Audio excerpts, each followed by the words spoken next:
বলো বলো, তুমি বলতে থাকো। আমি চট্টগ্রাম থেকে আসার পথে কোনো ঝামেলা ছিল না। এখন গাবতলী পার হয়ে সাভার আমিনবাজার সাভার আইল্যান্ডের ওখানে 2-3টা গাড়ি জাম।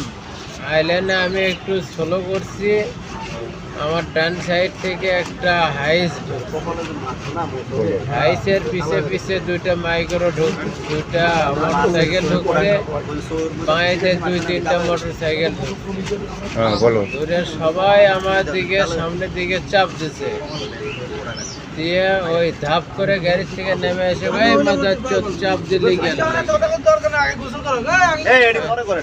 কানকির পোলা চাপ দিলি মাদার চত্বরে ব্রেক করতে বললাম, ব্রেক করলি না, আমরা কে চিনিস?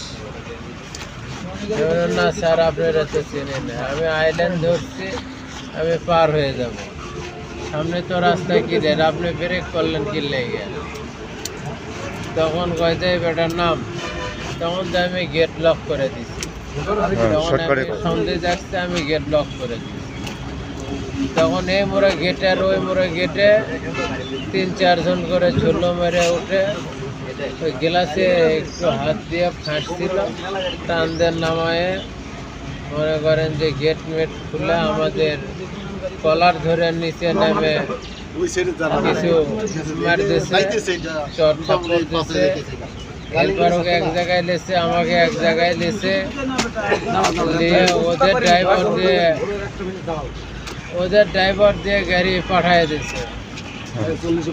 তখন আমাদের ড্রাইভার হেল্পাররে আমাকে আমার হেল্পার সহ ওদের মাইক্রোতে তুলছে। তুলে আমাদের চোখ বান্ধা হয়েছে, হাত বান্ধা হয়েছে, পা বান্ধা হয়েছে। পা বান্ধার পরে এখন যে কোথায় নিয়ে গেছে আমরা জানি। আপনার গাড়ির নাম্বার হচ্ছে ঢাকা মেট্রো ট 226707। হ্যাঁ, আমার গাড়ির নাম্বার 226707। হ্যাঁ বলো।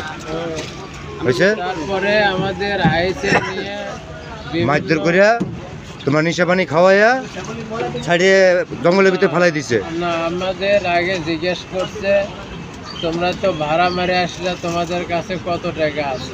আচ্ছা, টাকা পয়সা দাও।